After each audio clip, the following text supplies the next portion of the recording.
My mom, Evelyn, is the rock of our family. She's worked hard her entire life and has always been there for me. Losing my dad when I was younger hit us hard, but she never let it break her. She's strong, compassionate, and just good. Then there's my Aunt Clara. She's complicated, always chasing after the next big thing, the next successful man, the next spotlight. 2 divorces under her belt, and now she's engaged again to some real estate tycoon named Julian. Honestly, my mom's never really vibed with Clara. There's always been this undercurrent of tension, a feeling that Clara resents Evelyn, maybe because mom is more stable, more grounded. I don't know. Anyway, Clara's throwing this massive engagement party. Black tie, grand ballroom, the whole 9 yards. My mom gets invited, and of course, I'm her +1. I work as a student advisor at the local university, so galas and fancy dresses aren't really my thing. I'm more comfortable in jeans and a hoodie, listening to students pour out their hearts. My cousin, Jessica, Clara's daughter, is like the sister I never had. We grew up together, navigated all the awkward teen stuff, and supported each other through thick and thin. Despite her mom's antics, Jessica is genuinely a good person. The party is next weekend, and I'm already dreading it. Something feels off. I can't shake this feeling that this isn't going to be a normal celebration. Knowing Clara, drama is practically guaranteed. Wish me luck, Reddit. I have a feeling I'm gonna need it. Okay, so the engagement party happened, and it was even worse than I imagined. The grand ballroom was dripping with opulence. Chandeliers that could blind you, ice sculptures that probably cost more than my car, and enough champagne to fill a swimming pool. Clara was in her element, decked out in a white gown that screamed expensive. And Julian, her fiancé, was this silver-haired, charming but smarmy guy who looked like he belonged on a yacht. Jessica looked stunning in an emerald green dress. It was great to see her, even if the circumstances were stressful. Mom and I tried to make small talk, navigate the crowded room, and avoid any potential landmines.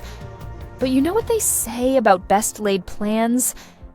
Everything was going relatively smoothly until it happened. Clara suddenly shrieked, grabbing at her neck. "My necklace! It's gone! My engagement necklace is gone!" Panic rippled through the room. Everyone stopped talking, and all eyes were on Clara, who was practically hyperventilating. Julian tried to calm her down, but it was no use. This wasn't just any necklace. It was a 3-carat diamond, apparently worth a small fortune. Then, Clara's eyes landed on me, and that's when the nightmare began. "You!" she screeched, pointing a manicured finger in my direction. "Olivia, when were you near me last?" I was completely taken aback. About 15 minutes ago. When I went to get a glass of champagne, we talked for like 2 seconds. Clara's face twisted into this grotesque mask of suspicion. "I saw you looking at my necklace. You've always been jealous of me, haven't you?" My mom stepped in, her voice sharp. "Clara, what are you saying?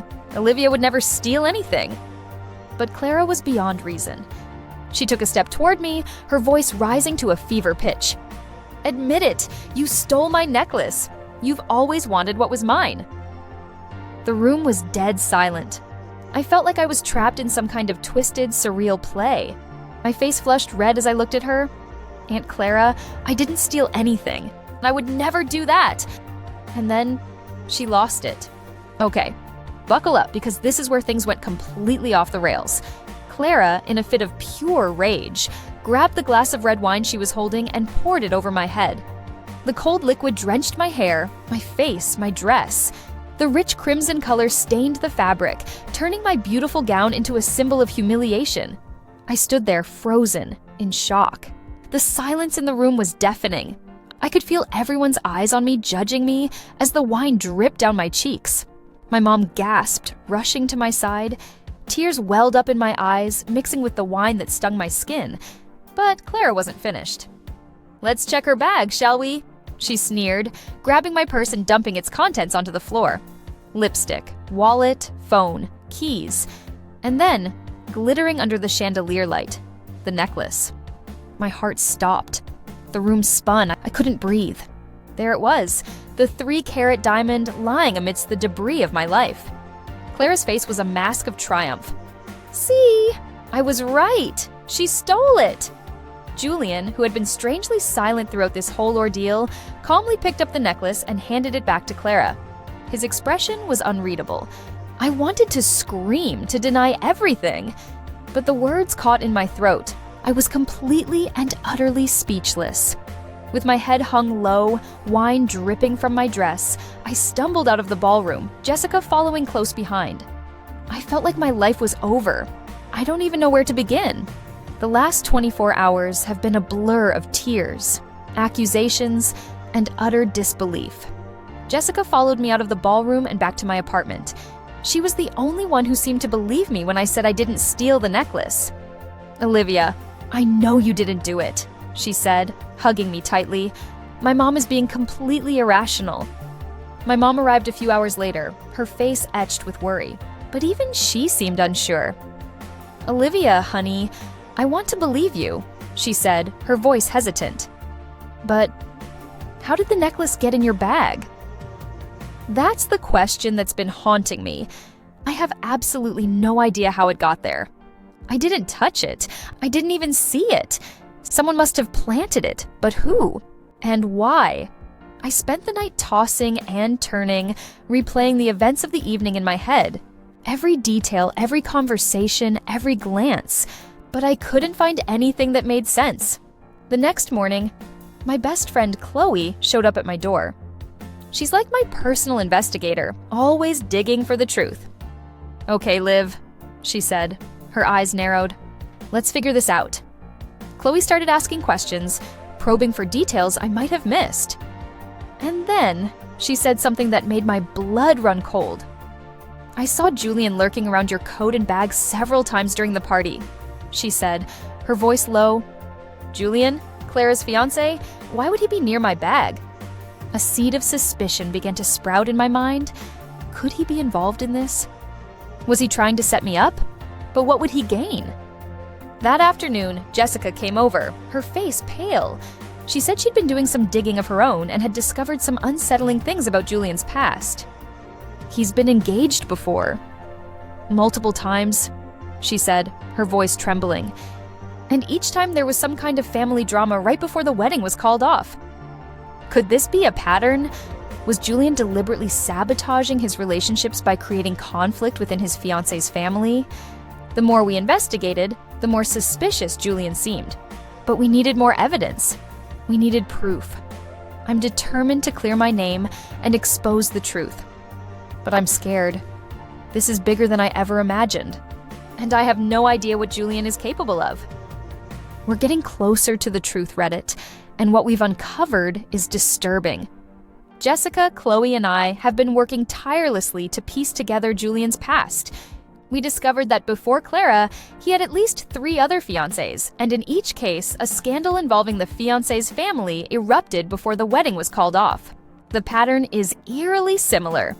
A missing valuable, a family member accused of theft, and ultimately, a broken engagement. But the most shocking revelation came when Chloe managed to track down one of Julian's former fiancés, a woman named Catherine. She agreed to talk to us, and what she told us sent chills down my spine. "He framed my niece for stealing a family heirloom," Catherine said, her voice filled with bitterness. "He planted the evidence, turned my family against each other, and then broke off the engagement, claiming I didn't value family bonds. It was the exact same playbook Julian used on me. He's systematically destroying families, one engagement at a time. We now know that Julian is likely the one who planted the necklace in my bag. He wanted to create chaos, drive a wedge between Clara and my mom, and ultimately test Clara's loyalty. Apparently, Julian has some twisted obsession with family dynamics. He wants to see if his future wife will choose him over her own family in a moment of crisis. And Clara, blinded by her desire for a perfect life, failed the test. But we still need concrete evidence. We need to prove that Julian planted the necklace in my bag. Without that, no one will believe us. I tried talking to Clara, but she refused to listen. She's convinced that I'm just trying to ruin her happiness. "He loves me, Olivia!" she screamed. "You're just jealous." It's like talking to a brick wall. She's so desperate to believe in her fairy tale that she's willing to ignore the truth, even when it's staring her right in the face. I'm not giving up. I have to clear my name and expose Julian for the manipulative monster he is. But I'm running out of time. The wedding is just days away. And I have a feeling that if we don't act fast, Clara is going to make the biggest mistake of her life. Chloe managed to pull some strings and get us in touch with a former employee of Julian's, a housekeeper named Elena. She was hesitant at first, but after hearing our story, she agreed to meet. Elena confirmed our suspicions. She revealed that Julian has a long history of testing his fiancées by creating conflict within their families. He deliberately causes trouble, Elena said, her voice hushed. He observes the family's reaction to see if the fiancé will choose him or her own relatives. Elena also revealed that Julian is obsessed with family dynamics because his parents had a bitter divorce when he was a teenager. He's trying to recreate the ideal family, but his methods are twisted and destructive. Elena agreed to write an affidavit detailing her experiences working for Julian. It's a major step forward, but we still need more concrete proof. That's when we got a lucky break. My mom, bless her heart, went back to the hotel and pleaded with the manager to review the security footage from the engagement party. He was initially reluctant, citing legal issues, but after hearing my mom's story, he agreed to help. He managed to get Jim, the hotel security manager, to check the surveillance tapes from the day of the party. Jim called us this morning. He sounded surprised. "I've checked the footage," he said, and it appears that before the party began, a man entered the coat room and put something into a woman's bag. My heart leaped into my throat. "Can you identify the man?" I asked, my voice trembling. "From the angle, I can't say with certainty," Jim replied, "but based on his build and clothing, he looks very similar to the fiancé, Julian Burns." We finally have it. The smoking gun. Proof that Julian planted the necklace in my bag. We're meeting with my mom now to decide on our plan of action. The rehearsal dinner is tonight, and the wedding is tomorrow. We have to act fast. Wish us luck, Reddit. This is it. We decided to confront Claire and Julian at the rehearsal dinner. My mom and I crashed the party, armed with the security footage, Elena's affidavit, and the knowledge that we were finally going to set things right. When we arrived, Clara looked at us with a mixture of shock and anger. Julian, however, remained calm, almost smug. "What are you doing here?" Clara demanded, her voice tight. "We need to talk," I said, my voice steady. "Clara, do you have a moment?" Clara reluctantly followed us to a quiet corner of the restaurant. "Look at this," I said, handing her the tablet. The screen showed the security footage from the hotel. Julian could clearly be seen entering the coat room and planting the necklace in my bag. Clara's face paled as she watched the video. She stared at the screen, her eyes wide with disbelief. This can't be true," she stammered. "And this too," I said, handing her Elena's affidavit. Clara read through the document, her hands trembling. The realization of what Julian had done finally dawned on her. I can't believe it," she whispered, tears welling up in her eyes. "I treated Olivia like that." She looked at me, genuine regret etched on her face. "Olivia, I'm so sorry." Clara turned and walked back to the table, where Julian was sitting, smiling as if nothing were amiss. "What is this?" Julian asked, his voice calm. Clara placed the tablet in front of him. His smile vanished as he saw the security footage. "Linda, I can explain," he said, his voice low. "I simply wanted to confirm that you truly loved me." Clara's expression hardened. Slowly, deliberately, she removed the engagement ring from her finger and placed it on the table. "There will be no wedding," she said, her voice firm. "Leave now." Rage flashed across Julian's face for a split second, but he quickly regained his composure. Without a word, he stood up and walked out of the restaurant. Clara turned to me, tears streaming down her face. "Can you forgive me?" she asked, her voice trembling. I hesitated for a moment, but seeing the sincere regret in her eyes, I nodded slowly. "It's going to take time to heal, but the truth is finally out. Julian has been exposed, and Clara has finally realized the monster she was about to marry. 6 months later, my life is back on track. My reputation has been restored, and my relationship with my mom and Jessica is stronger than ever. Clara is going to therapy and working on her issues. It's a long process, but she's making progress. As for Julian, I heard he's already engaged to another wealthy widow in Boston. But I also heard that someone sent an anonymous letter to her family, warning them about his true nature. Apparently, that engagement was broken off too. Karma's a bitch, isn't it? Thank you, Reddit, for listening to my story and for all your support. It meant the world to me. This whole experience has taught me a valuable lesson. Family is everything. And sometimes you have to fight for the ones you love, even when they make mistakes. So a few of you have been asking for an update on what's happened since the wedding was called off and Julian was exposed. I wanted to give you all some closure and let you know how everyone is doing. First and foremost, my relationship with my mom is rock solid. She apologized profusely for doubting me, and we've grown even closer as a result of this whole ordeal. She's my biggest supporter, and I don't know what I would do without her. Clara is a work in progress. Therapy has been helping her understand why she was so vulnerable to Julian's manipulation and why she always felt the need to chase after external validation. It's been a long, painful journey, but she's making strides. She's also been working on rebuilding her relationship with Jessica. They're not quite back to where they were before, but they're communicating better and trying to understand each other's perspectives. It's a slow burn, but I'm optimistic about their future. Jessica, as always, has been my rock. She's been there for me every step of the way, offering support, advice, and a much-needed dose of reality. Our bond is unbreakable, and I'm so grateful to have her in my life. As for Julian, well, karma has definitely caught up with him. After the scandal in Boston, his reputation in the real estate world took a major hit. He's finding it increasingly difficult to close deals, and his business is starting to suffer. I heard through the grapevine that he's moved to another state and is trying to reinvent himself. But I doubt he'll be able to escape his past. What he did to me and to so many other women is unforgivable, and I believe he'll eventually have to face the consequences of his actions. But the biggest surprise of all, I'm seeing someone. Remember Jim, the hotel security manager who helped us find the security footage? We've been going out for a few months now, and things are going really well. He's kind, funny, and incredibly supportive. And he actually listens to me, which is a refreshing change. So that's where things stand. My life was turned upside down, but in the end, I came out stronger and more resilient. I learned who my true friends are, the importance of family, and the power of standing up for what's right. Thank you again for being a part of my journey. Your support has meant the world to me. And remember, Reddit, if something feels off, trust your instincts. And never let anyone try to destroy your life.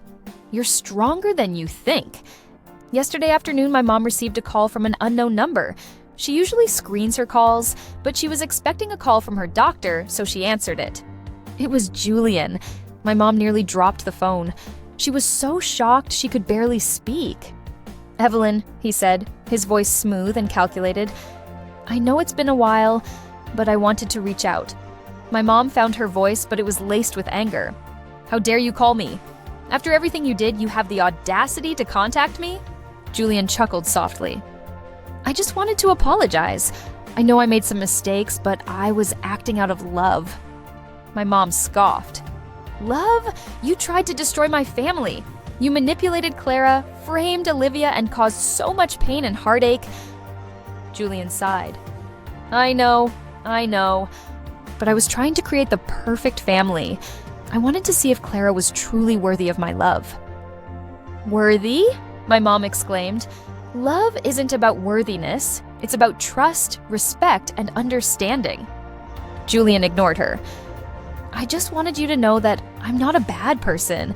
I'm just misunderstood." My mom was about to hang up when Julian said something that made her freeze.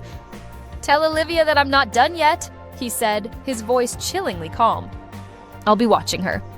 And when the time is right, I'll be back." My mom slammed the phone down and immediately called me. I was terrified. What did Julian mean by not done yet? Was he planning something? Was he going to try to hurt me or my family again? I immediately contacted the police and filed a report. They said they would look into it, but there's not much they can do unless Julian actually makes a move. I'm trying not to let this get to me, but I can't help but feel a sense of unease. Julian is a master manipulator, and I have no idea what he's capable of. I'm sharing this with you, Reddit, because I need to be vigilant. If anyone sees or hears anything about Julian, please let me know. I don't want him to hurt anyone else. I thought I was done with this story, but it seems like Julian is determined to have the last word. I just hope that his words don't turn into actions. Yesterday, my mom received a call from an unfamiliar number. She usually lets those go to voicemail, but on a whim, she picked it up. It was Julian. Her hand went cold. She hadn't heard from him since the rehearsal dinner, and the sound of his voice sent a shiver down her spine. "Evelyn," he said, his voice still smooth and disturbingly calm. "I hope I'm not intruding." My mom, trying to regain her composure, simply replied, "What do you want, Julian?" He let out a small, almost wistful sigh. "I just wanted to say, I understand. I understand why things had to end the way they did. And I want to apologize for any pain I caused." My mom didn't buy it for a second. "You tried to destroy my family, Julian. You manipulated Clara and framed Olivia. Apologies don't cut it." "Perhaps," he conceded. "But I did it all for love, Evelyn. A twisted kind of love, perhaps, but love nonetheless. I was searching for something, a connection, a family, and I went about it the wrong way." He paused, and in that silence, my mom could hear a faint, almost imperceptible sound, like birds chirping in the background. It made the whole conversation feel even more surreal. "Tell Olivia," he continued, his voice dropping slightly, "that I wish her well, and that I hope someday she understands. That's all." Then he hung up. My mom immediately called me, her voice trembling. She recounted the conversation, and I felt a knot forming in my stomach. It wasn't the outright threat that was so unsettling, it was the ambiguity. What did he mean by, "someday she understands"? What was he hoping I would understand? And why did he call at all? We reported the call to the police, but they said there was nothing they could do. He hadn't made any explicit threats, and simply apologizing, however insincerely, wasn't a crime. Now, I'm left with this lingering feeling of unease. It's like a shadow hanging over me, a reminder that Julian is still out there, still thinking about me and my family. I don't know what his intentions are, and maybe he truly just wanted to apologize. But something tells me that there's more to it than that. I just hope I'm wrong, and that this is truly the end of this chapter. Yesterday, my mom received a call from an unfamiliar number. She almost didn't answer, but something told her to pick up. It was Julian. Her heart skipped a beat. She hadn't heard from him since the disastrous rehearsal dinner, and the sound of his voice was enough to bring back all the anxiety and fear. "Evelyn," he said, his voice smooth as ever, sending a shiver down her spine. "I hope I'm not disturbing you." My mom, trying to maintain her composure, simply asked, "What do you want, Julian?" He let out a small sigh, a sound that felt disturbingly theatrical. "I just wanted to say, I understand. I understand why things ended the way they did. And I wanted to apologize for any pain I may have caused." My mom scoffed, but she held her tongue. She knew arguing with him was pointless. "Perhaps you're being sincere," she said, her voice tight. "But apologies don't undo what you did. You tried to destroy my family. I know, Evelyn, but I did it all for love in a way," Julian said. "A twisted, misguided kind of love, perhaps, but love nonetheless. I was searching for that perfect family, and I made mistakes." He paused, and in that silence, my mom noticed something else. Faintly, almost imperceptibly, she could hear music. Not loud music, but a soft, almost ethereal melody that she vaguely recognized. Then it hit her. It sounded like the type of elevator music they played in the Grand Ballroom at the Grand Hotel. "Tell Olivia," he continued, his voice dropping slightly, "that I wish her well, and that I hope someday she understands. That's all." Then he hung up. My mom immediately called me, her voice shaking. She recounted the conversation and that little detail about the music. It sent a chill right through me. Was he calling from a hotel? And if so, why that particular kind of music? Was he trying to remind us of that night, of the humiliation and betrayal? Was he nearby? We reported the call to the police, but as before, they said there wasn't much they could do.